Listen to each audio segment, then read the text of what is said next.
Indian polity का आज part 1 है। आज के इस वीडियो में हम लोग समझेंगे गवर्नमेंट के स्ट्रक्चर को। तो चलिए वीडियो को शुरू करते हैं, लेकिन उससे पहले मैं आप सभी को बताना चाहूँगा कि मेरा नाम है राहुल राज और आप देख रहे हो smart touch YT YouTube channel. तो सबसे पहले आप ये समझो कि इंडियन गवर्नमेंट के स्ट्रक्चर को हम 3 भागों में बांटते हैं। पहला भाग है कार्यपालिका, दूसरा भाग है न्यायपालिका और तीसरा भाग है विधायिका। चलिए अब हम इन तीनों भागों को एक एक करके लगातार समझते हैं। तो चलिए कार्यपालिका, जिसे हम लोग अंग्रेजी में एग्जीक्यूटिव भी कहते हैं, उसे समझ लेते हैं। सबसे पहले हमारे देश में कार्यपालिका ही कानून को पास करती है, यानी कि कोई भी कानून है अगर उसे कार्यपालिका रिजेक्ट कर देती है तो वो कानून लागू नहीं हो सकता है, लेकिन अगर उसे कार्यपालिका एक्सेप्ट करती है तो जाके वो देश में लागू होता है। चलिए कार्यपालिका के 2 स्तरों को समझते हैं, राज्य स्तर और केंद्र स्तर। कार्यपालिका में राज्य स्तर पर मुख्यतः 3 प्रमुख होते हैं। पहला होता है राज्यपाल, दूसरा होता है मुख्यमंत्री और तीसरा होता है मंत्रिपरिषद। कार्यपालिका में केंद्र स्तर पर मुख्यतः 3 प्रमुख पद होते हैं, राष्ट्रपति, उपराष्ट्रपति और प्रधानमंत्री। अब कार्यपालिका के बाद हमें समझना होगा न्यायपालिका को। तो चलिए न्यायपालिका को समझते हैं।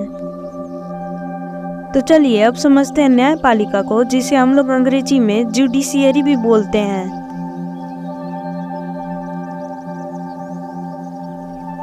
न्यायपालिका को भारतीय संविधान में स्वतंत्र रखा गया है। इस पर विधायिका या कार्यपालिका का नियंत्रण नहीं होता है। यह मुक्त होकर अपना न्याय कर सकती है। यदि कोई भी व्यक्ति कानून का पालन नहीं कर रहा है या फिर कानून को लागू करने में किसी भी प्रकार की दिक्कत आ रही हो तो उस स्थिति में न्यायपालिका कार्य करती है। भारत की न्यायपालिका भी कार्य करने के लिए कई स्तरों में बटी हुई है। चलिए उन स्तरों के नाम जानते हैं। तो न्यायपालिका में सबसे बड़ा होता है सुप्रीम कोर्ट, और भारत में सिर्फ एक ही सुप्रीम कोर्ट है। अब अगला है उच्च न्यायालय। भारत में सिर्फ 25 उच्च न्यायालय हैं। अब अगला है जिला न्यायालय। वर्तमान समय में भारत में लगभग 672 जिला न्यायालय हैं। अब अगला है मुंसिफ न्यायालय। भारत के सभी जिलों में मुंसिफ न्यायालय उपस्थित है। अगला है न्याय पंचायत। न्याय पंचायत ग्रामीण स्तर पर होता है, अर्थात यह सभी गांव में उपस्थित होता है। तो दोस्तों अब तक हमने कार्यपालिका और न्यायपालिका पर चर्चा की। चलिए अब विधायिका पर चर्चा करते हैं। तो चलिए अब विधायिका को भी समझते हैं, जिसे इंग्लिश में हम लोग लेजिस्लेचर भी कहते हैं। हमारे देश में कानून बनाने का पूर्ण अधिकार विधायिका के पास होता है। इसके साथ ही यह पुराने कानून में परिवर्तन भी ला सकती है, उसमें कुछ सुधार कर सकती है। हमारे देश में विधायिका के पास इतनी तक शक्ति है कि ये पुराने कानून को हटा भी सकती है। अभी हमने विधायिका की परिभाषा जानी। चलिए आगे विधायिका के बारे में और चर्चा करते हैं।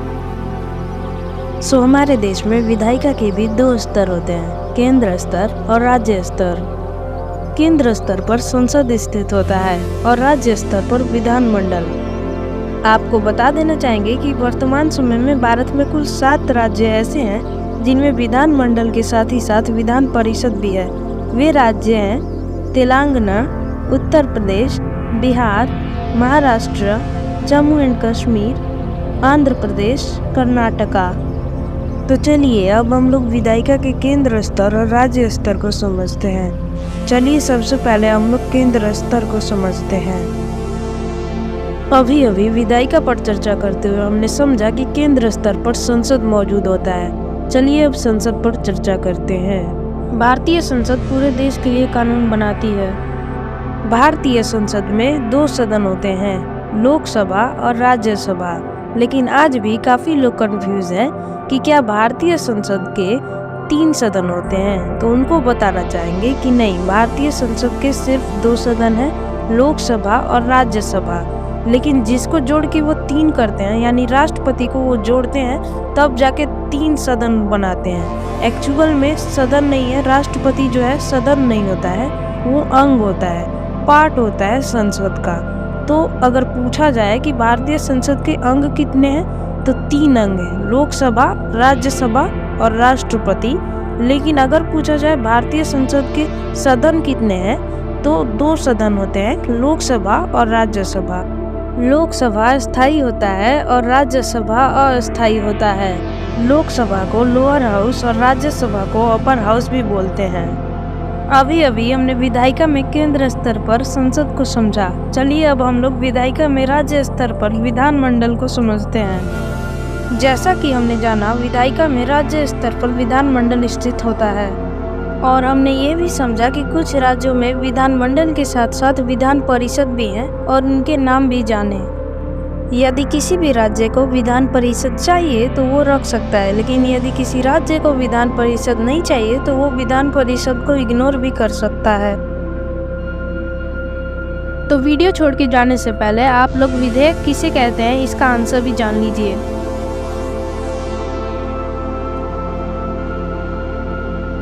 तो अभी अभी हमने समझा कि विधायिका देश में कानून बनाती है और इस वीडियो में हमने यह भी समझा था कि कार्यपालिका जब तक मंजूरी नहीं देती थी तब तक देश में कोई कानून लागू नहीं हो सकता है। तो यदि विधायिका को अपने द्वारा बनाए हुए कानून को देश में लागू कराना है तो उसे कार्यपालिका से मंजूरी लेनी होगी। कार्यपालिका से मंजूरी लेने के लिए ही विधायिका को संसद में कार्यपालिका के सामने प्रस्ताव प्रस्तुत करना होता है। इसी प्रस्ताव को हम लोग बिल के नाम से जानते हैं और इसी बिल को हम लोग विधेयक के नाम से भी जानते हैं। तो उम्मीद है आप सभी को ये वीडियो अच्छी लगी होगी। ऐसी और वीडियोस के साथ मिलते रहेंगे, तब तक के लिए धन्यवाद।